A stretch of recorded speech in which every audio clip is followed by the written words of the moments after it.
around, don't disregard it. Strip you off the ground, show you what heart is. Standing strong and proud, nothing can knock it. Let's get it started, it's the hardest. Talk around, don't disregard it. Strip you off the ground, show you what heart is. Standing strong and proud, nothing can knock it. Let's get it started.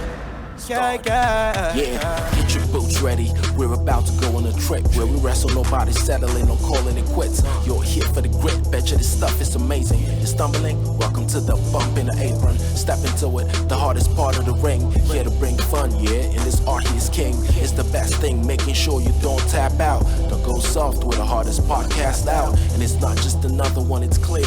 Off the rest, in this content, none contest. Take the nonsense off the steps. You know it's nothing but pure gems when it's coming off the chest. Get it? Now it's time to sit and relax. Get your mind blown away, ain't no skipping this track. Have you paying more attention, no listening gap. Get everything I ever wanted, no giving it back. Yeah. Ooh, what's up, everybody? Welcome to the Apron Bump Podcast. I'm your host, a very sick boy, the hardest part of the ring, also known as Kyle. And man, oh man, this is what you guys want to talk about, you know, like he says. Hello, everybody. How are we all doing? Hope everybody's having a lovely week. I know getting this out to you a little later than I usually do, but the reason for that, if you can't tell in my voice, is I've been a little under the weather the past few days, and the reason being is because I just got back from my honeymoon in California to go see Wrestlemania. Yes, as the title suggests, I went to Wrestlemania for my honeymoon. And every time I tell people that, every time I was telling people at work, I was like, yeah, honeymoon's next week. And they're like, where are you going? I'm like, California. And they're like, what's in California? And then it's WrestleMania. Then now everybody knows I'm a wrestling fan. And everybody's like, hey, how in the hell did you get your wife to agree to go to WrestleMania for your honeymoon? And I'm still trying to figure that out myself. Shout out to the softest part of the ring. What a trooper. I mean, we did, and I'm going to talk about it too. We did a bunch of other shit. Leading up to WrestleMania, had our own little road to WrestleMania ourselves, and but yeah, we'll get into it. This episode is just gonna be a little casual hang, you know, talk a little road trip action, a little WrestleMania action. You know, a few things may have happened on that show. I'm not sure. But yeah, we'll talk about my trip. We'll talk about WrestleMania. Maybe touch a little bit on NXT and Ring of Honor pay-per-views / PLEs from the past week as well. Raw after WrestleMania, the Endeavor deal, all of it. This is just a I don't have that many notes. We're just here to kind of shoot the shit this week, but there is a lot to talk about. But first of all, let's talk about this honeymoon, man. An incredible 10-day trip. First time to California for both myself, my wife. She was actually born in California, but moved before she was like 10 months old. So for all intents and purposes, it was both of our first times on the West Coast.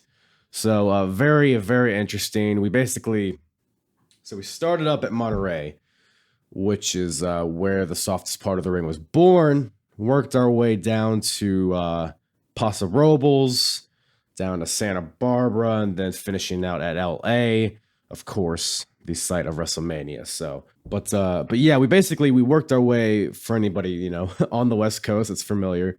Highway 1 is the highway that runs down the coast of California. Although, like, a lot of it was blocked, because I guess there was like a landslide or some shit. So we had to, like, you know, cut around, but we got to view all the mountains and shit like that. So it was kind of cool that it worked out that way. But yeah, we started in Monterey. Monterey was probably the prettiest place that we went to, because like Virginia, we have beaches.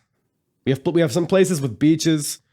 We have some places with mountains, but we don't have anywhere with both. So that was cool. Like the Rocky coastlines. I mean, it was all gorgeous. We did the it's called the 17-mile drive, which is basically a path that takes you to a bunch of really cool like overlooks and shit, and like state parks and trails and stuff. So really scenic. So Monterey in that way was probably the prettiest. Although Paso Robles, our next stop, was pretty in a different. It had like the mountains. It had the wine. Dude, I'm not really a wine guy, but suck me off. That Paso Robles wine was fantastic.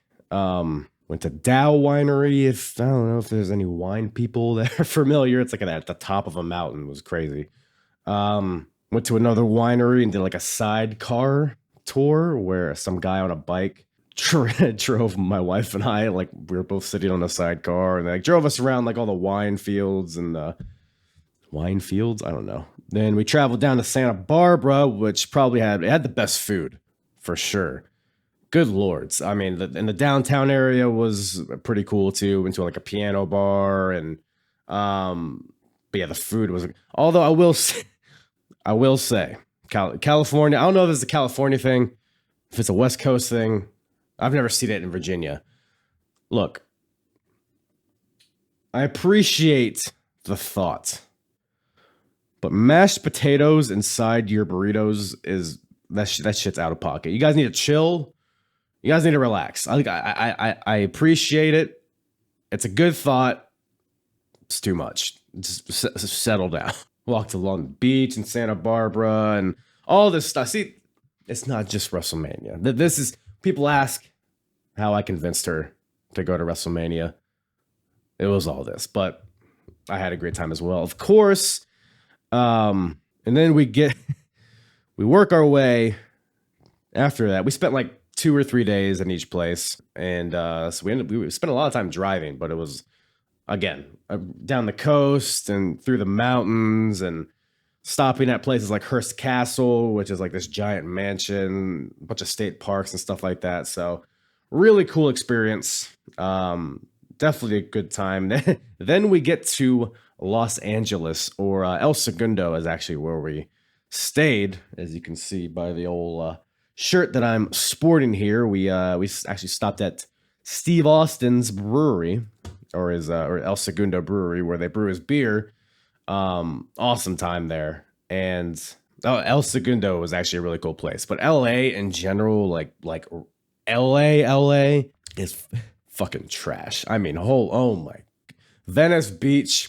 I had to go to Venice Beach to see Muscle Beach. Thinking, hey, maybe I'll see Sting out there in the sand doing dumbbell presses or something. I don't know. But all we saw were homeless people and people breakdancing and people making shitty custom shirts. So Venice Beach, it was an experience. I mean, I don't know if anybody's familiar with Virginia Beach, which is where I live. But Venice Beach is kind of just like Virginia Beach on steroids, really. With the Santa Monica Pier, all this stuff I'm talking about. I mean, like all the airports we went to, Santa Monica Pier, which I don't know if anybody's familiar with this or if anybody's been there that's listening. The place is a fucking zoo. I mean, it's packed like sardines. People are just shoulder to shoulder, licking each other, the handrails. I mean, it is a sight to see. And then going to WrestleMania and being with all the, it's amazing that we didn't get sick there, or we didn't at least start feeling sick there, but that's whatever. So yeah, LA was interesting. We went to Denton. So this is where the wrestling starts to come in. The night before WrestleMania, me and the softest part of the ring went to dinner at this rooftop bar called Perch. And, so we go to dinner. It's awesome. Food's great. Drinks are great. We leave. We start like heading towards there's like an elevator that takes you down or whatever. As we're walking towards the elevator, we have to like walk past the bar to get there. As we're walking, I look to my right and I see a long-haired, a long gray-haired gentleman, a Canadian gentleman, a gentleman that seems to hate Goldberg, walked right past Bret Hart. Like, I'm like literally almost touched shoulder to shoulder with him. I look to my right. I notice it's him. I don't know what to do. I tap my wife on the back. I'm like, it's fucking Bret Hart, because she knows who Bret Hart is. I mean, she falls asleep to me watching 1996 Raws, so she's very familiar with Bret Hart. So me and her spent like 5 minutes just like standing up against the wall, like trying to figure out what to do. 'Cause obviously, I want to say hi. I want to shake his hand. I want to give him a kiss on the lips.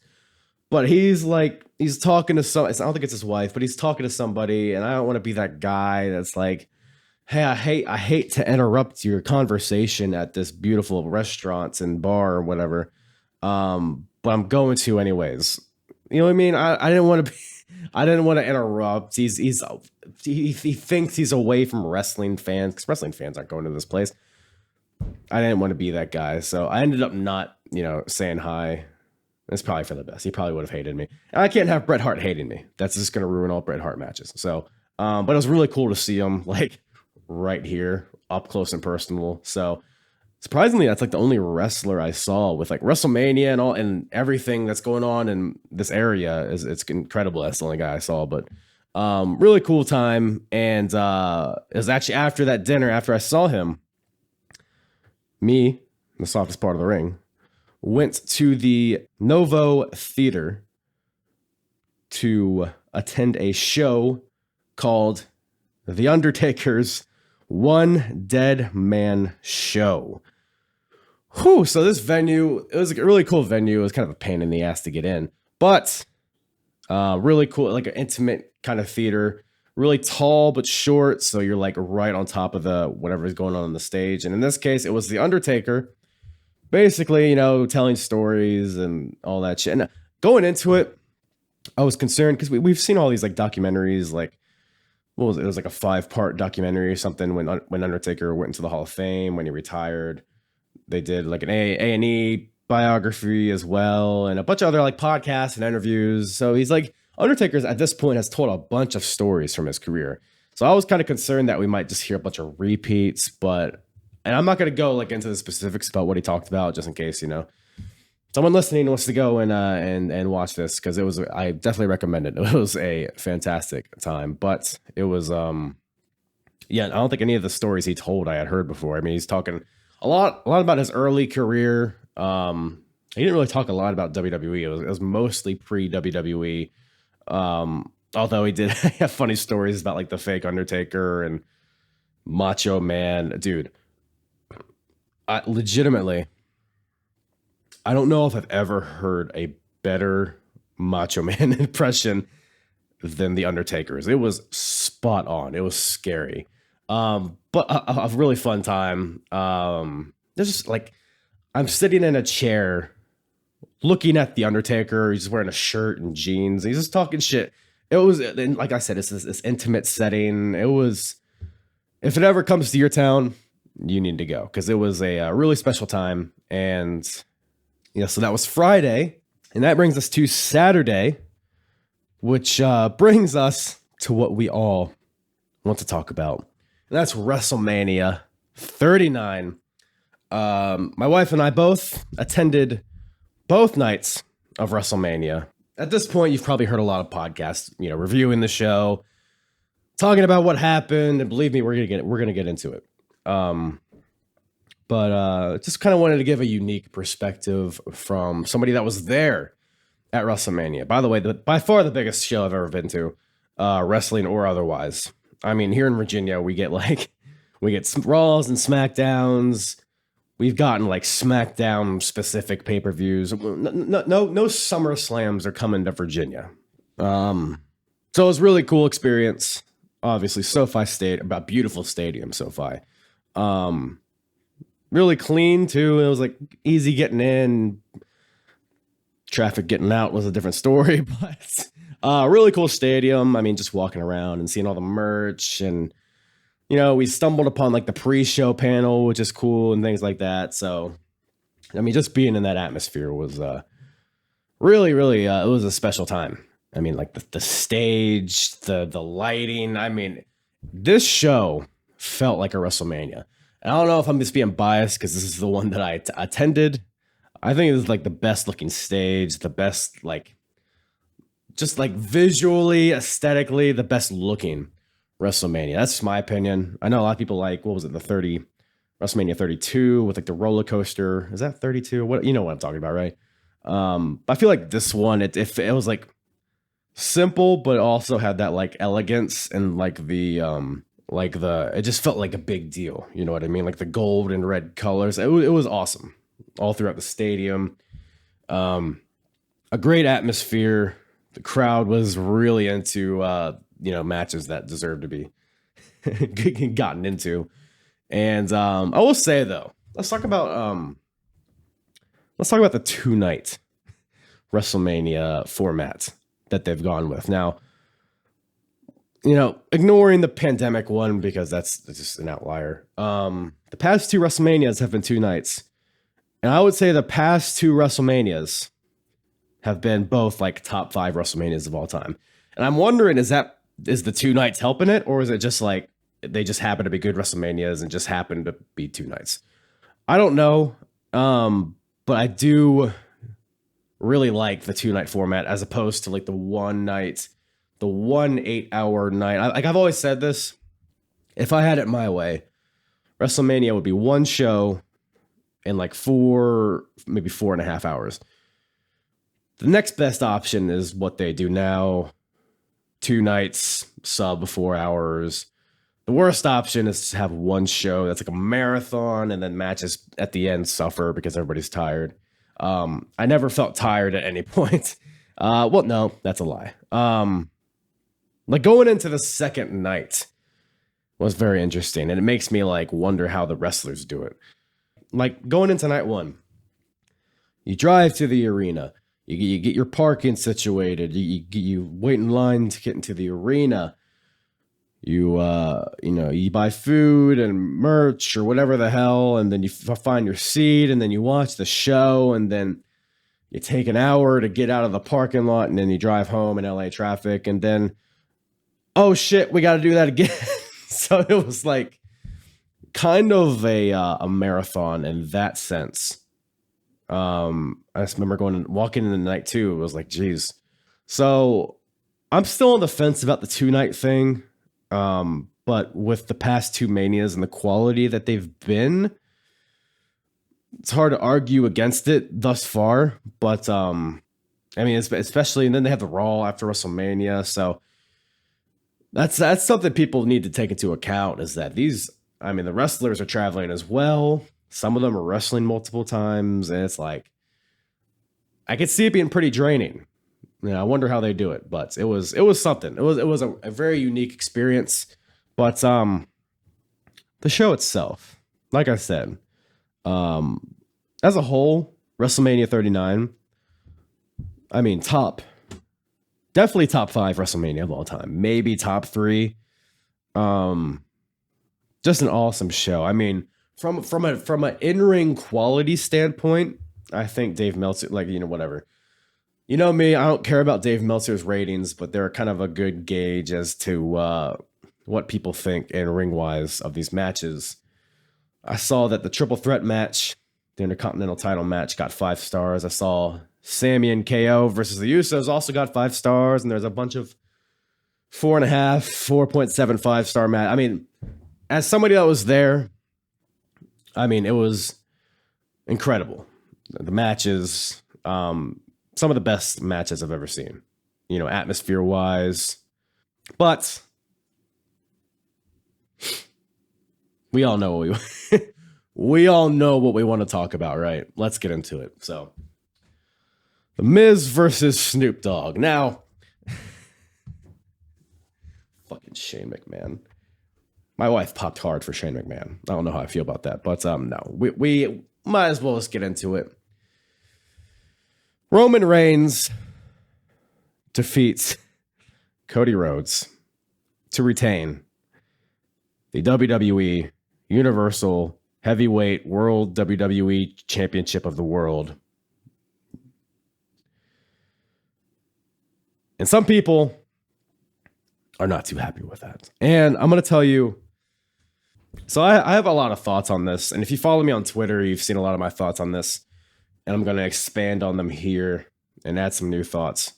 Let me just lay this out before I get into anything, right? Cody Rhodes should have won.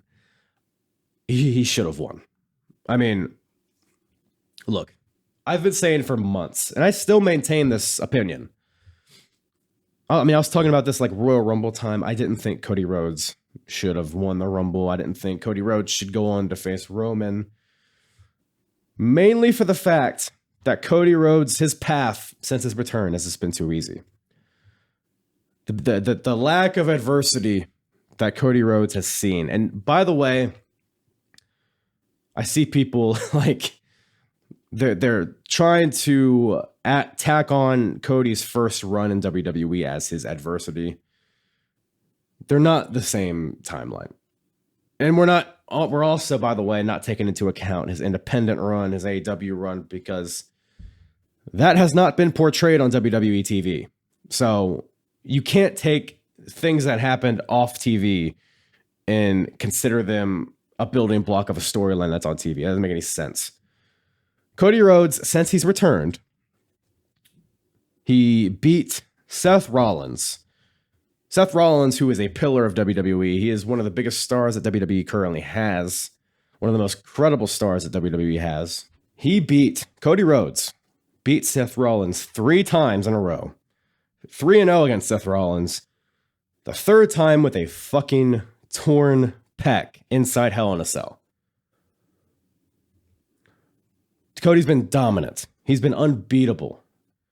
And yeah, some people might take like, oh, he got injured. That's adversity. I guess if you really want it to be. But let's be honest. He comes back from this injury, waltzes into the Royal Rumble and wins it. Goes undefeated leading up to WrestleMania. He's on Raw pretty much every week wrestling, Chad Gable and Miz and Ludwig Kaiser. And he's just undefeated, unbeatable, Cody Rhodes. And for him to just 1 year after coming back, win after win after win, no setbacks, and to just waltz into WrestleMania and beat Roman Reigns. That is such a shallow story. It's such an unsatisfying story. Now, that being said, I was there at WrestleMania. I have never experienced a live atmosphere like Cody Rhodes versus Roman Reigns. Everybody in that goddamn building, even the people that are, memeing and throwing up the ones, everyone in that arena, everyone in that stadium wanted Cody Rhodes to win. I mean, everybody is on their feet. My wife is yelling for Cody to get up and to kick Roman's ass. I'm on the aisle. I'm on my feet. I'm shaking the guardrail. I'm throwing a toddler in front of me over the barricade. I'm kissing this dude behind me. I'm out of my mind. As, Cody, you got Sammy and KO coming in. They take out the Usos. You got Cody, throwing homage to his dad with the bionic elbow, then homage to his brother with the, sit down chop, the gold dust deal. And then Cody hits 2 crossroads, goes for the 3rd one. By the way, when he hit that 2nd crossroads, I was like, man, this is just the perfect ending. I mean, with KO and Sammy coming in and their story. So them being involved is awesome. They run off the Usos. Solo was kicked out earlier. Everything's crumbling for Roman. 2 crossroads. The 3rd one's coming. I feel it. And then, corner of my eye, I see this hooded asshole walking through the crowd, running through the crowd over the barricade on the apron, gives Cody the Samoan spike, and then Roman gives him a spear, beats him, and retains. So while I maintain the fact that I think it would have been too easy for Cody, I still think that was the moment to pull the trigger. Now, that being said, it's not the end of the world. Because for that reason that I mentioned. And people think they have to have one. People are like taking sides on the situation. Like, was it the right decision? Was it the wrong decision? First of all, let me lay this out for you. You as a fan don't get to decide if a booking decision is correct or not. You don't know shit. Okay, you don't know what's happening in the future. You don't know what the plans are as much as people like to think they do. You don't know what's coming up. You don't know who's going to get built up. You don't know if Cody's going to get a rematch. You don't know what that moment is going to be like when Roman does lose. So to say that it was the wrong decision is delusional. It's arrogant, and it's honestly like it's just lazy because you're not looking deeper into it. And this is my stance on it. Okay, your guy, the guy that you wanted to win, right? If that guy loses, that doesn't mean that they got it wrong. You know, I'm throwing up the heavy air quotes here.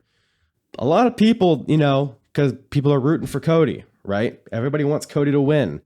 Cody doesn't win. Now that hits people's emotions. Everybody's bummed out. I was bummed out. That whole stadium was bummed out. People watching at home were bummed out. But just because you have that emotional response doesn't mean you have to translate that into being the analyst. And you don't have to translate that into trying to show that WWE got it wrong. It's like this weird thing. People did it with Drew. People did it with Sammy. Their guy loses, and all of a sudden they have to I don't know if it's like a coping mechanism or what it is, but they got to like convince themselves that, oh, if I were booking this, I would have gotten it right. I would have booked it correctly. Shut the fuck up. Like, you can have the emotional, you can be mad that Cody didn't win. You can be bummed out that he didn't win. That doesn't mean that you have to turn on your analyst brain and try to convince everybody that they got it wrong. Because at the end of the day, you don't know what's going to happen going forward. Now, I should say that everything, you know, that I'm going to say about this match, this is independent of the creative shifts that we've seen recently.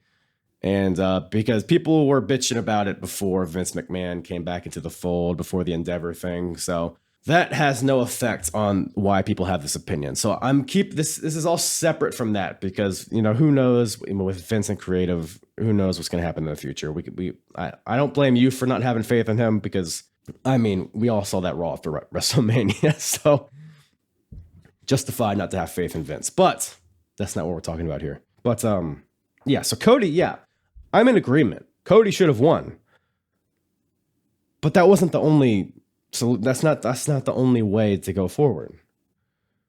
It's okay that he didn't win. It's not the end of the world. People are losing their dicks over Cody losing.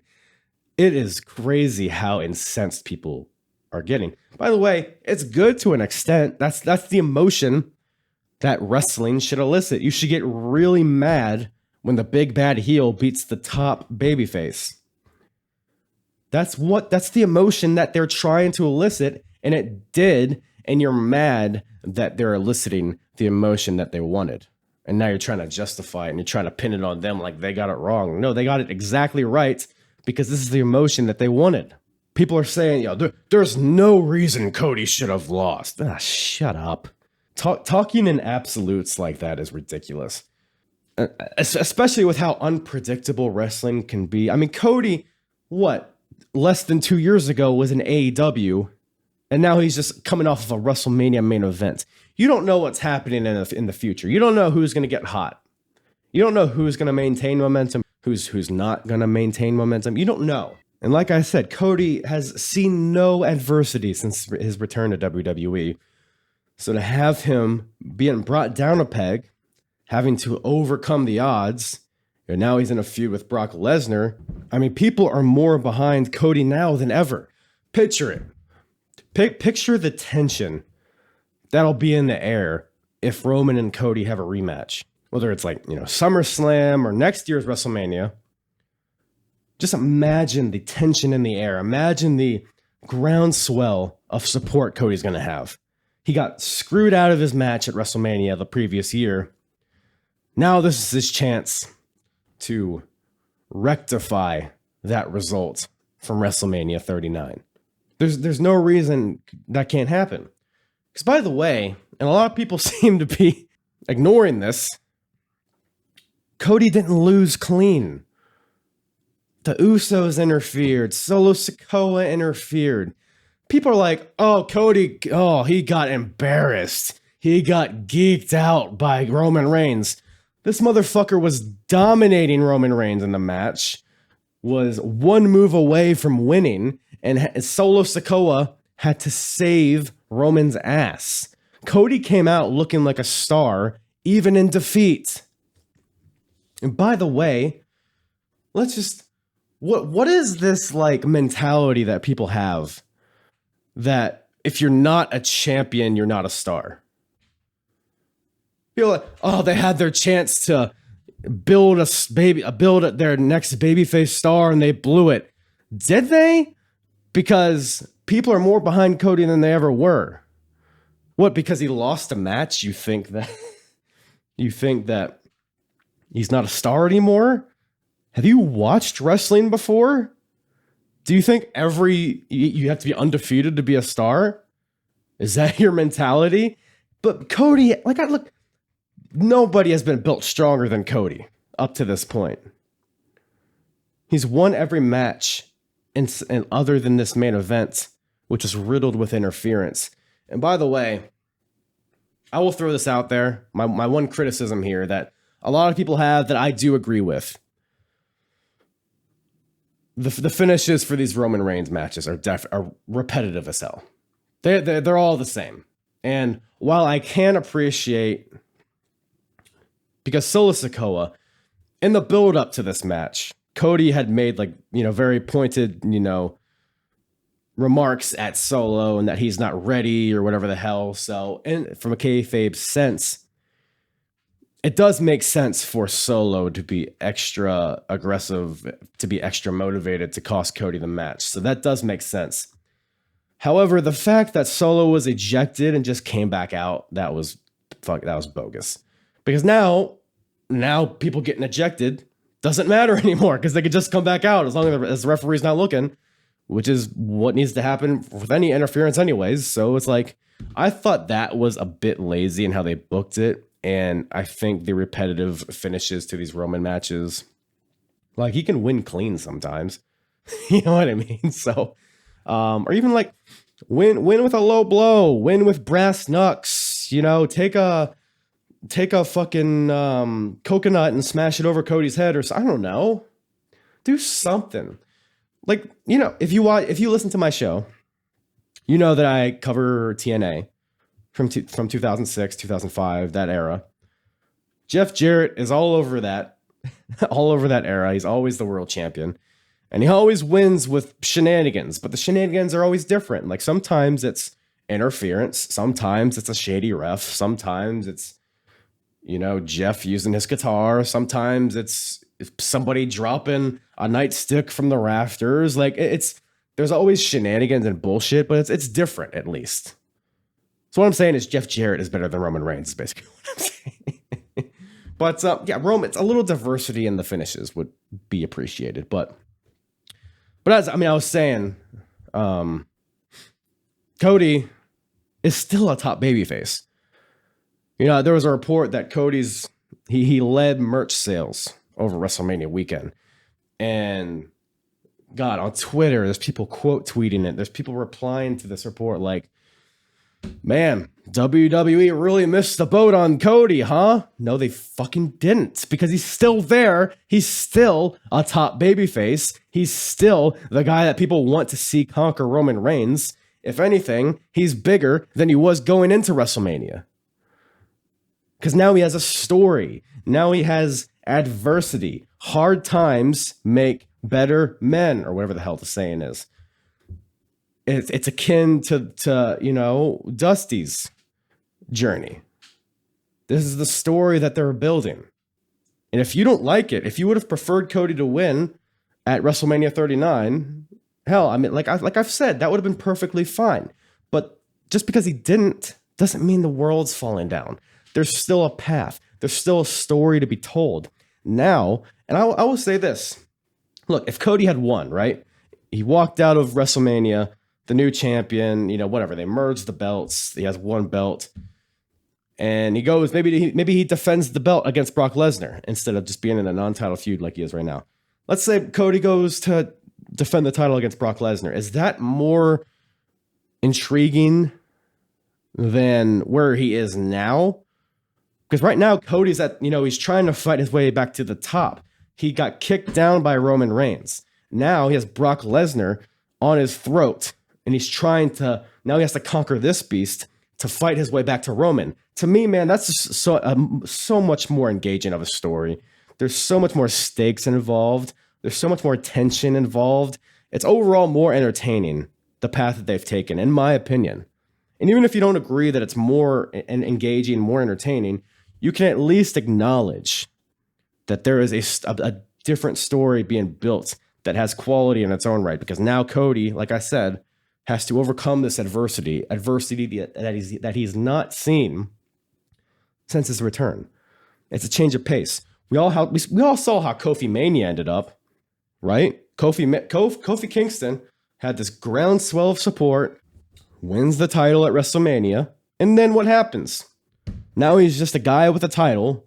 Now we have to create a story out of that. And it sucked.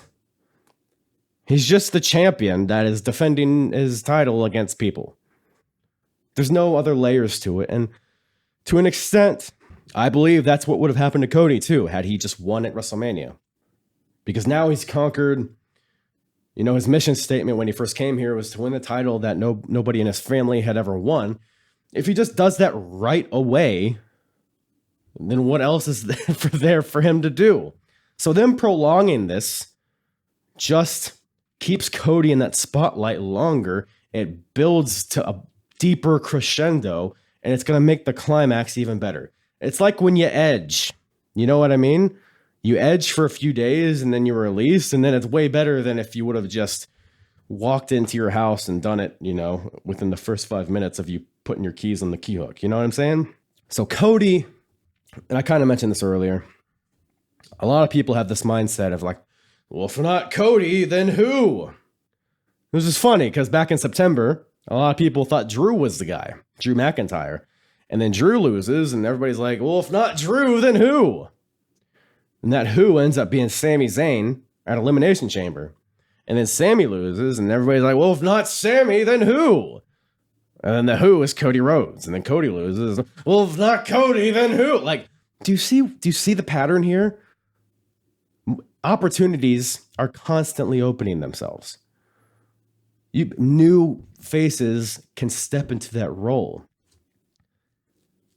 Drew, Sami, Cody, who you don't know what's going to be built in the future. Let me, because people are saying, if not Cody, then who? Let me throw a few names at you, just for example. I mean, obviously there's the possibility of a Cody Rhodes rematch, which is what I personally think will happen.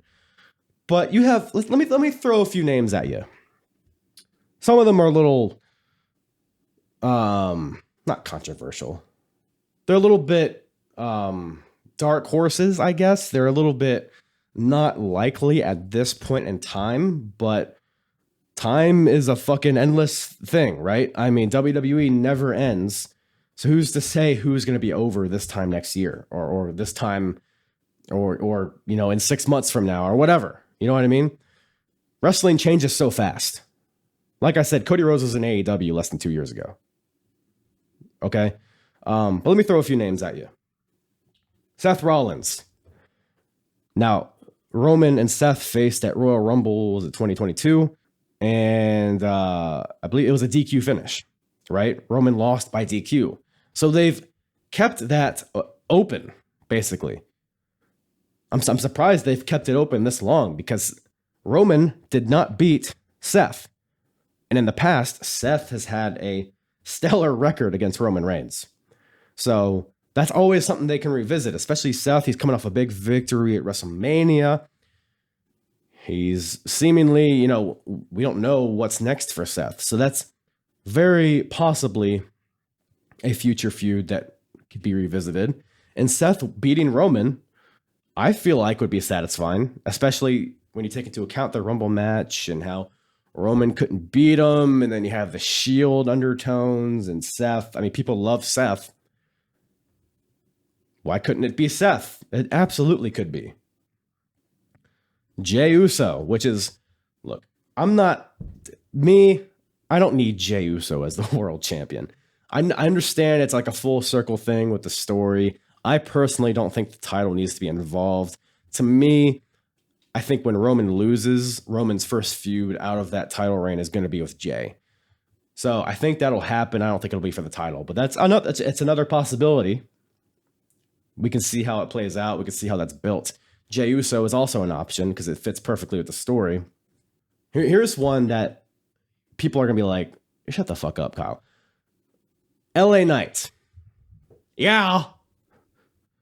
Now, LA Knight, he's not exactly a main event caliber star as of right now, although he did have a pretty significant feud with Bray Wyatt.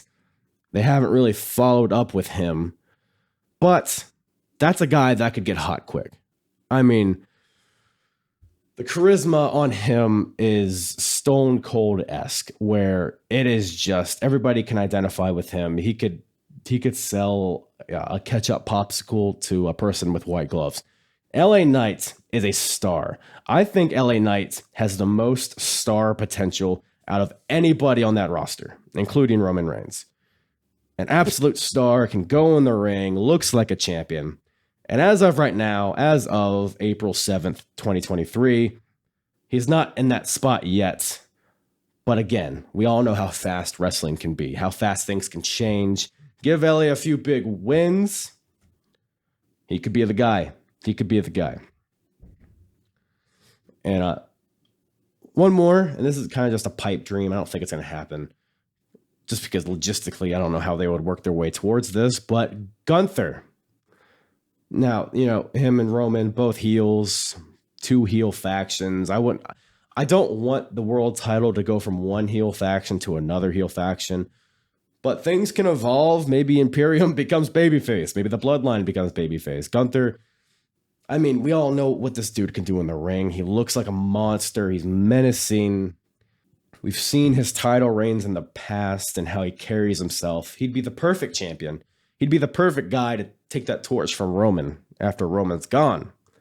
Now, personally, I think whoever beats Roman is then going to get beat by Gunther. I don't think it's going to go from Roman to Gunther, but that's just another name that could be possible. That's something that could be built if they wanted to, and it'd be convincing and it'd be satisfying, I think. So there's other options. People are like, oh, Cody was the last resort. People were saying the same thing about Drew. People were saying the same thing about Sammy. These opportunities continue to open themselves. Just stop filling your diaper whenever the guy you want to win loses. Because at the end of the day, you can't always have a happy ending. WrestleMania was not a happy ending, at least for Cody Rhodes. And that's okay. That is okay. You can be mad. The guy that you wanted to win didn't win. That's fine. I was bummed out too. But to take this approach like, oh, WWE missed the boat. WWE got it wrong. That's just tiresome. It's annoying. And nobody's impressed. Nobody's impressed when you have that opinion. So, and like I said, Cody looked like a star in that match. He lost. But like I said, he was dominating a lot of it. Roman was much less cocky in this match than he normally is. And that's because he knows the ability of Cody. It's putting over Cody in a passive way, but it's putting him over. But people don't want to use their brains. They see the loss in the record books. It's like, oh, loss, bad, no title, bad. There's a deeper level of thinking that is involved here that'll lead you to understand that it's not the end of the world. It's going to be okay. I will say, though, if Roman's reign ends from a Money in the Bank cash in, that'll suck ass. I see some people being like, oh, Cody can win Money in the Bank and cash it. That would be awful. If that were to happen, I'd be like, oh, fuck. Okay, you know what? This all sucked. That WrestleMania, yeah, that I would be completely in the boat of WWE fucked it up. But we can't predict the future, so let's just hope that doesn't happen. So, but yeah, okay. I think I've rambled enough about that. Let's briefly go over the rest of the card. I'm not gonna go into super high detail about the matches, but I do have thoughts on them. So night one opens up with Austin Theory defeating John Cena and retaining the United States title. Man, I am so fucking done with John Cena. This dude is minimum effort John. That's what we call him now. He's no longer big match John. He is minimum effort John. I mean, the whole feud is just a disaster. I mean, John just buries the shit out of Austin Theory with the promo. And I do like that they lean into the reality of it and that people don't really care about Austin Theory. But they didn't follow up on it with the match. John's going on about how Austin has no hearts. He has nobody's going to care about him, whether he wins or loses. John's literally like, hey, if you beat me, it doesn't matter because you still suck. So it's like, what are we fighting for then? And going into it, I'm going to tell you what this match should have been. It should have either been Austin Theory squashing John Cena in like seconds and just kicking the shit out of him, or it should have shown a different level of resilience in Austin Theory, a different level of heart in Austin Theory.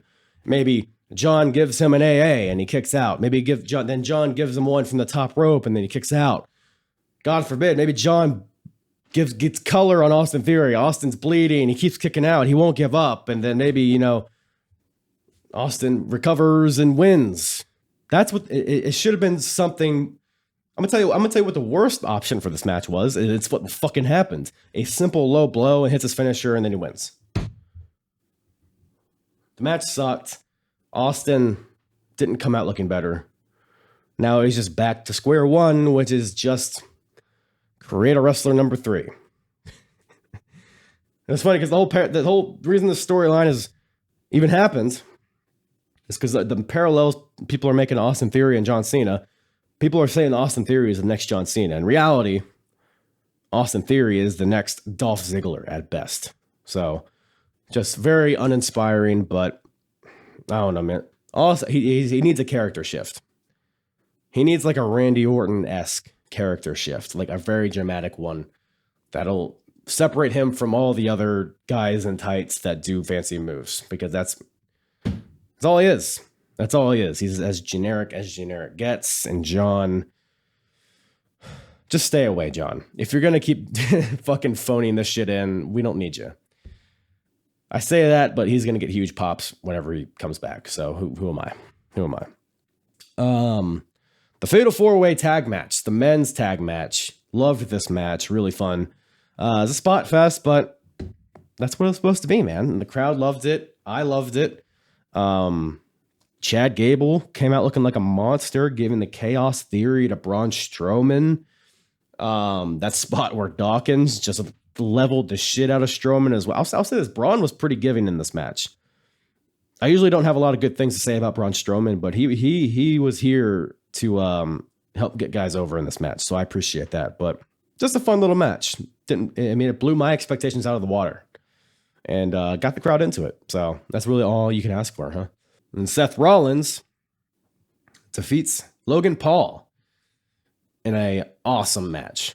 And one of my favorite matches of the weekends. I mean, it's crazy how good Logan Paul is, man. I'm with you guys. I don't like him as a person, of course, but I can separate the character from the person. And as a pro wrestler, if Logan Paul like just dropped everything and just committed to being a pro wrestler, Logan Paul could be the best wrestler in the world easily. He gets it. He gets how to get heat. He has the athleticism, and the in-between stuff, the character stuff within the match. I mean, he does better than most other guys on the roster. So Logan's great. Seth is great, obviously. I will say, though, this match probably gave both the best and worst entrances of WrestleMania. So Logan Paul, it was a silly entrance, but the zip line, the Prime bottle. It was all silly, but it was perfectly Logan, and it was spectacular in its own little way. But then you have Seth. Oh my, all right. I hate when a organic thing becomes inorganic. It's just like Chris Jericho's Judas. Like Chris has to like pander to get people to sing a song now. Just because people were singing it, you know, a while ago, now it has to be a thing every time. And now that's the thing with Seth and his people singing a song. You have the conductor out there trying to pander to the crowd, and you have like a soundtrack over top of it, and the conductor and the soundtrack aren't in sync, and the whole crowd's confused. Like, do we follow the conductor? Do we follow the soundtrack? It was just dumb. Like, just have Seth come out. We're all gonna sing it anyways. So that was corny as shit, but the match was awesome. KSI and the Prime bottle was hilarious.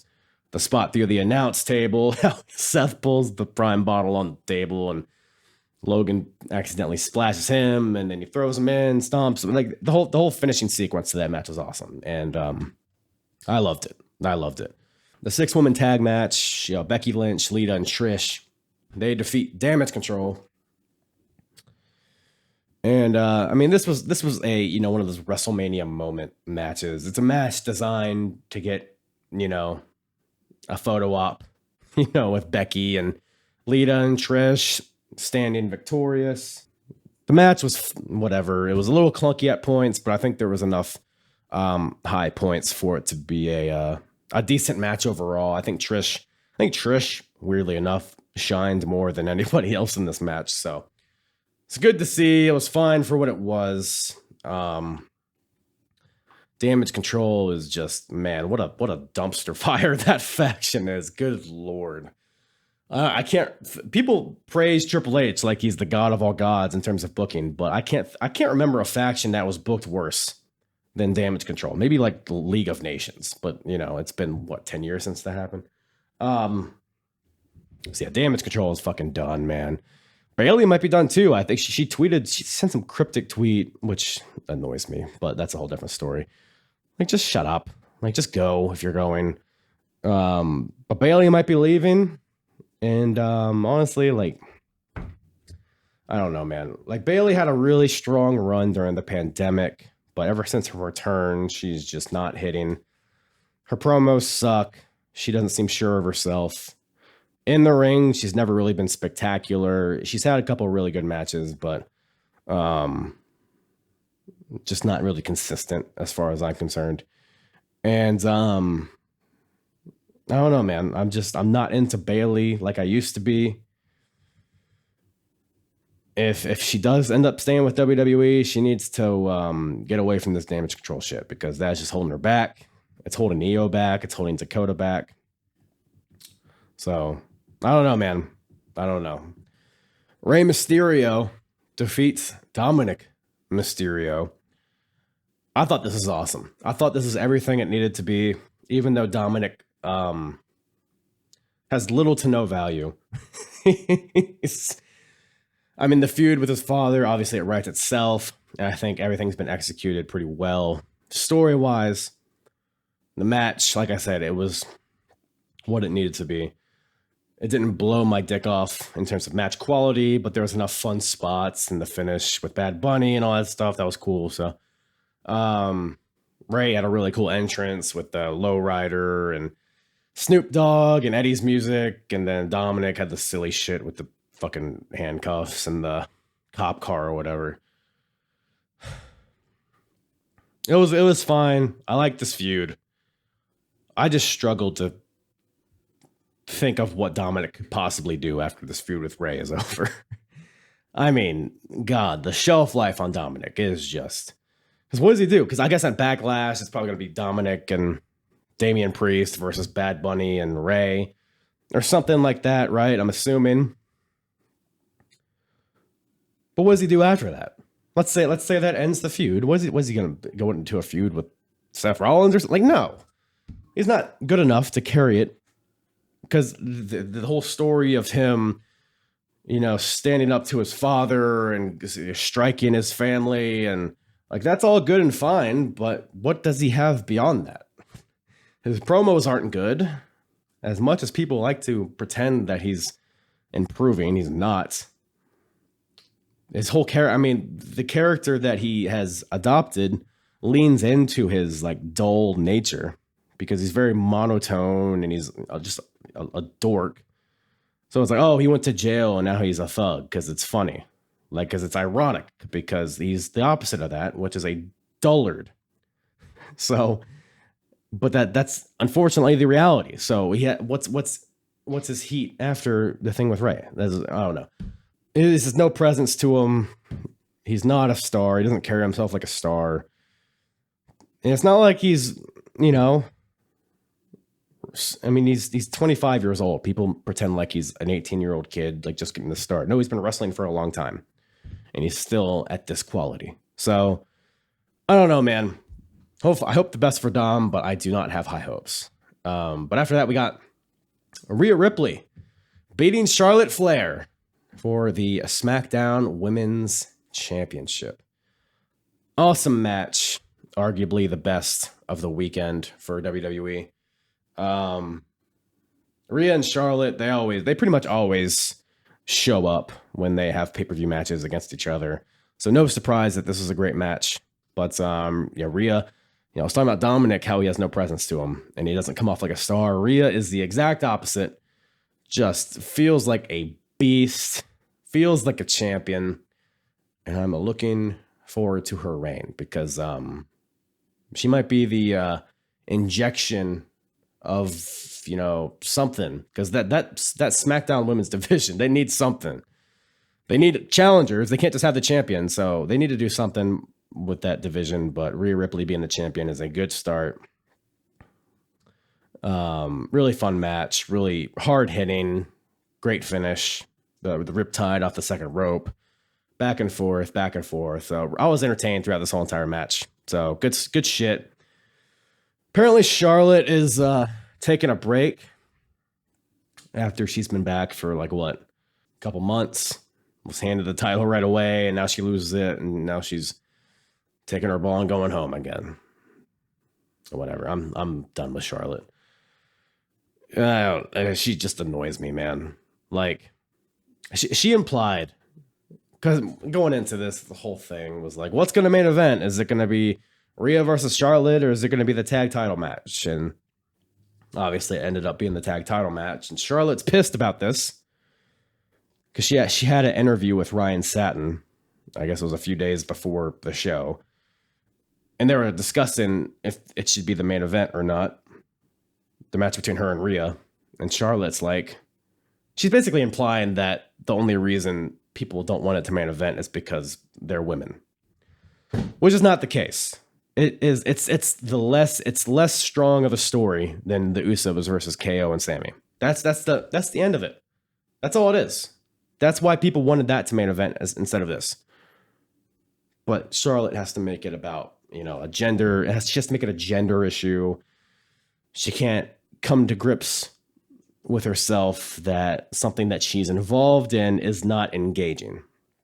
Because Charlotte as a character is not engaging. Without the title, Charlotte has nothing. She's one of the most shallow characters on the entire roster. She's look how many titles I've won. That's her character. The amount of scripted wins that she has is her claim to fame as a wrestler. Has nothing else. So she's taking a break, whatever. Bon voyage, I guess. But yeah, happy for Rhea. With that being said, happy for Rhea. Like I said, she's a star. She can go in the ring. She can talk. Good shit. And then you have Pat McAfee versus The Miz for some reason, whatever. I will say, though, Miz as a host, look, first of all, the whole host thing for WrestleMania is always stupid. They always have one or two segments. It's like, are you a host at that point? I don't know. I thought Pretty Deadly did a better job as hosts for the NXT show, but that's a whole different story. But then that brings us to the main event of night one. You got KO and Sammy defeating the Usos for the undisputed tag team championships.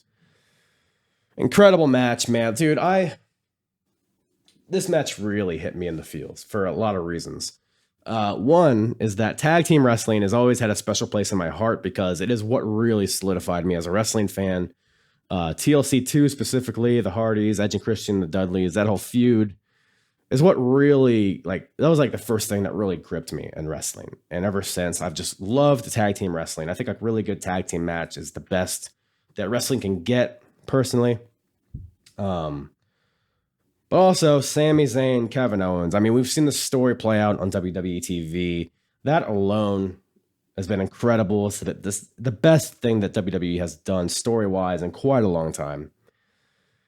But from a personal standpoint, again, if you listen to my show and you know that I cover a lot of Ring of Honor, and a big reason that I even bother covering Ring of Honor is because of the special place it has in my heart, is because of just the sheer fun and the sheer, just how much I enjoyed watching it, like in the mid to late 2000s. And a big part of that era was a team of Kevin Steen and El Generico. They were my favorite tag team in Ring of Honor. I mean, I used to LimeWire matches from these guys and watch them on my little monitor that had a power cord that barely worked and had to like jiggle it to keep the screen on. Watched it in bed, 10 feet away from my 20-inch computer screen. I used to go out of my way to watch wrestling like this because I enjoyed these guys so much. And now to see them main eventing WrestleMania and winning the titles, closing the show on top, it was just an incredible moment. And let's hope they can elevate the tag division. I don't have super high hopes, but if there's any team that can do it at this point, it's Kevin Owens and Sami Zayn. So awesome match. Awesome builds. I mean, it was perfect. That's all I can say. And by the way, if you're still on the train of Sammy is buried because he was put in a tag team match, I don't know what to tell you, man. I don't know what to tell you. There's no arguing with that. I mean, just watch this match, and if you still believe that, you're just head is in the sand. So, but that brings us to night 2, WrestleMania Sunday, opening with Brock Lesnar defeating Omos. Whatever. The match is exactly what it needed to be. You got Omos throwing Brock around. You got Brock throwing Omos around. Both are spectacles.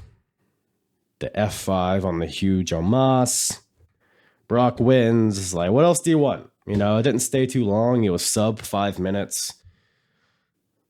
I don't know. Personally, I think Omos gets too much hate. I think, whatever. He's a big, giant dude.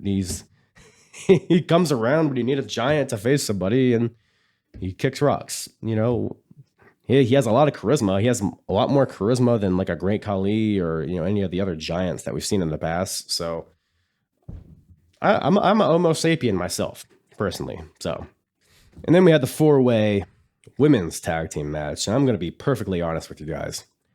This is the match I had to take. I may have had to urinate during this match. I had to get a $16 cheeseburger. I had to get a beer. It was the whole thing. So I missed most of this match, but according to what people have been talking about this match, I don't think I missed much.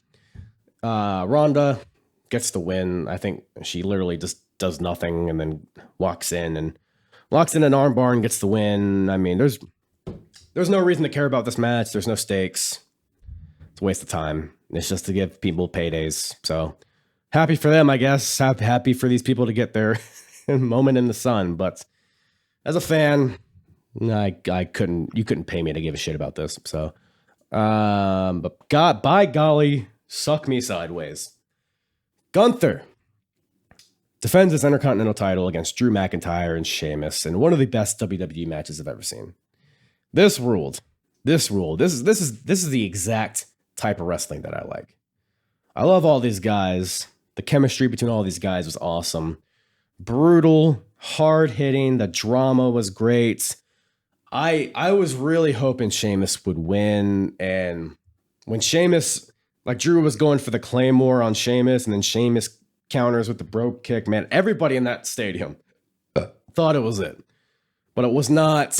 A lot of good false finishes in this match. And ultimately Gunther wins with power bombs to both guys. And look, Gunther continues his reign. As the IC champion, you're not going to hear me complain about that. But, I mean, this is what the IC title should be. This kind of work rate stuff. But I was really hoping Sheamus would win. But, I don't know, man. He'll get his time someday. Maybe. Or maybe not. I don't know. But awesome stuff. Awesome stuff.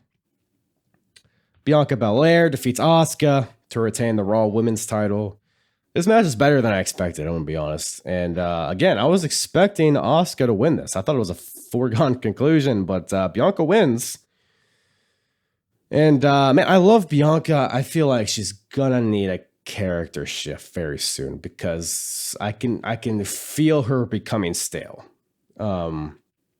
She has the charisma, she has the ability, but she's going to need a character shift. She needs something new because it's becoming a little repetitive, but whatever, man. Like I said, I love Bianca.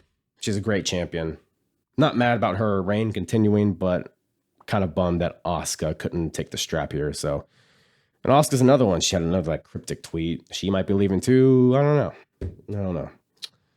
Weird stuff. And speaking of weird, here comes the money. Oh, shit. Shane McMahon comes out there, challenges The Miz. They start wrestling for some reason. And then Shane does a leapfrog and fucking tears his quad. Classic McMahon fashion. And I thought it was a work too, man.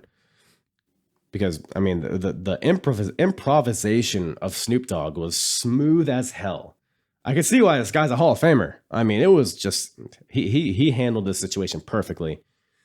And that's what made me think it was a work at first, but I guess it wasn't. So, very smooth how they ended this segment. And I can't imagine Shane beating Miz would have been better than fucking Snoop Dogg doing the people's elbow. So, all's well that ends well, I guess, except for Shane McMahon. But, whatever. Cool little cool down segment. Nothing wrong with that. And then we got Hell in a Cell. Brood Edge defeating the Demon, Finn Balor. I'm over Hell in a Cell, man. Look, I was excited because this is my first Hell in a Cell match that I've seen live. So it was cool to see that. It was cool to see the gray cell come back, but they have to, I don't know, man. I think color-coded weapons, a purple chair and a red kendo stick, that's worse than a red cell, in my opinion. That's just so fucking stupid. It's supposed to be a blood feud, but you got the goofy, Edge coming out with his disco ball mask and his wings, and Brood Edge on the Titantron. What? Just what? Just beating us over the head. Just call him Edge. Let the Brood undertones just tell the story themselves. Like, you don't have to have Brood Edge on the screen. This is stupid. But whatever. I was kind of hoping for like a different demon. Like, I know he had like a little bit more like purple on his paint or whatever, but he was a carbon copy virtually of the old demon. And I don't know why people are so fascinated with this demon character. I mean, I don't know, man. I've had enough of it. He's ultimately not that different than Finn Balor. It's just Finn Balor with paints. I don't know why people are acting like this is the fucking second coming of Christ when the demon comes out, but whatever. People like it. God bless him. I mean, Finn gets busted in this match. I mean, if you've seen the picture, it was a gnarly gash. So I don't blame them for stopping the match because that is a I'm going to bleed out and die gash if they didn't staple him shut. So that's fine. But I don't know, man. You need some blood in Hell in a Cell. Yeah, they had the goofy purple chairs and shit, but no blood. It was just Hell in a Cell gimmick has been killed. It's oversaturated. It's overdone. People don't care about it anymore, man. And this feud, as cold as ice, should have ended a long time ago. I did like the unique little spot, though. Finn, like, climbing the inside of the cage and doing the coup de grace through a table, or the attempt. So that was fun. That was unique. But otherwise, this match didn't really do it for me. But Edge gets the win, and very interesting. We'll see what happens with Edge in the future. And that brings us to the main event, which we obviously already talked about. So, Roman Reigns defeats Cody Rhodes, and that brings us to the day that followed. First of all, it was announced that Endeavor, the parent company of UFC, purchased WWE. I don't have a lot of thoughts on it. I mean, if you want business talk, this is not the podcast for it. Personally, it just doesn't interest me that much. I'm more concerned on the product that is in front of me. But it'll be interesting. I mean, with the UFC, WWE kind of being under the same umbrella opens up a lot of interesting possibilities. But we'll just have to wait and see, man. I honestly don't think we've seen enough to really have a formulated opinion on it. But, I mean, what was it, 21 million Vince sold it for? So, and he bought WWF for 1 million. So that's quite the ROI from Mr. Mustached Vince McMahon. God, how, dude, this man. He looks like, you know, the villain from Lazy Town?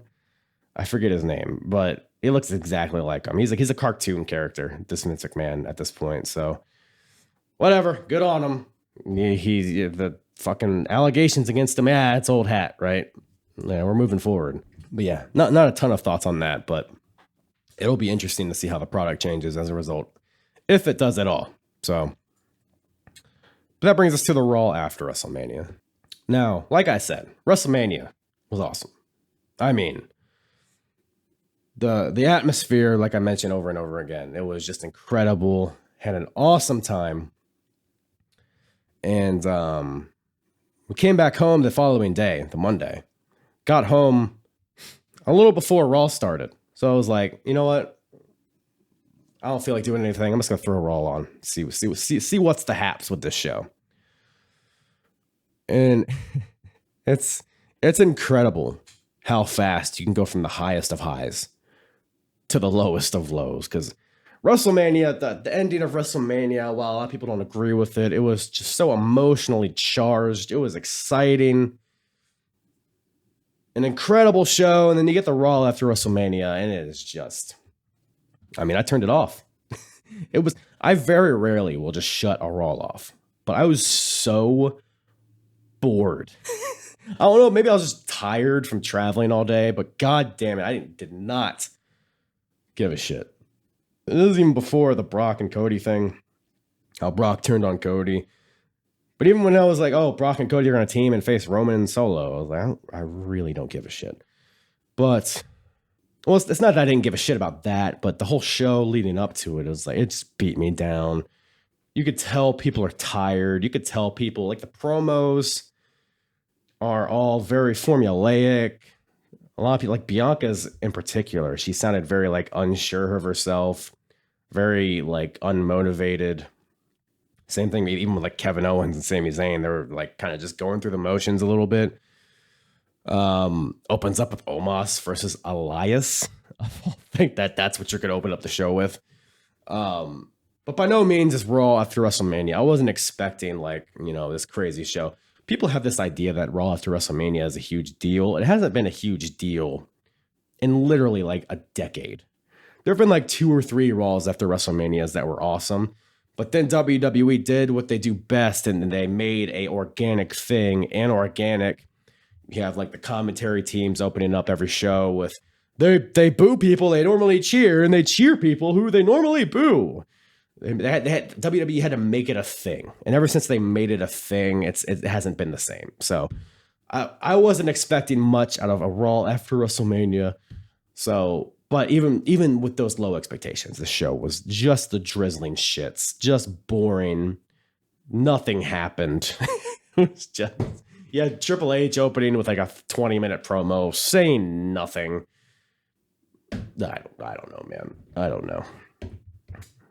But with all this talk of Vince being in control of creative again, and I take all that with a grain of salt, because we never know who's booking what. As much as people like to pretend they know, they don't. For all we know, Triple H could have booked the entirety of Raw. We just don't know. But if the quality maintains the quality that it's at right now, I might, NXT might take up that mental bandwidth in my head as far as like time to watch wrestling during the week, because I haven't been watching NXT, the TV show, in quite some time. But I did check out the Takeover, Stand and Deliver, and it's a fine little show. I do like a lot of the people involved in NXT. Carmelo as champion, it's awesome. Braun Breaker turning heel on NXT, awesome. You know me, I was a big NXT UK mark, and now the whole goddamn roster is like, you got Tyler Bate and Noam Dar's back, and you got Gallus and Ilya Dragunov, Jordan Devlin. I mean, you got Dragon Lee showing up. You got A-Kid. You got Nathan Frazier. I mean, the whole roster is stacked. The women's roster also, you got Roxanne Perez. You got Indy Hartwell as a new champion. Tiffany Stratton's an up-and-comer. So they got a lot of good stuff in NXT. So I might have to check that out more. But the Takeover, I don't really have a lot of thoughts on it. The 5-way North American title match was awesome. That's the only match I'd really tell you to go out of your way to watch. But as a whole, the show was fine. A little shout out to Ring of Honor, Supercard of Honor as well. Solid little show. The main event between Claudio and Eddie Kingston was awesome. I've been enjoying Ring of Honor. I've been checking out the TV show and Honor Club. It's a fun little digestible show. I mean, I kind of wish it'd be shorter, because that's kind of like why I loved NXT UK so much, because it was like a short little digestible show. And, Ring of Honor on Honor Club, it is a good show, but it's a lot to dedicate to every week. But I've been enjoying it so far, and hopefully we'll see more separation between Ring of Honor and AEW going forward. And with Wheeler Yuta losing the Pure title and all that stuff, maybe we're heading that way, but we'll see. But yeah, I think I've babbled enough, huh? No, I didn't really have a roadmap for this episode. I was kind of just talking about stuff, but yeah, I think that about does it. Thank you for enduring my nasally voice, or whatever this sounds like. Maybe it's nice and raspy for you. Maybe you like it. Maybe I should keep it. But yes. That's about all Daddy has for you today. We'll be back next week, regular time, regularly scheduled programming. Got WCW Uncensored 1996 coming at you next week on your regular bump day, Wednesday. But with that, I'll leave you. I'll love you. I'll give you a kiss on the cheek.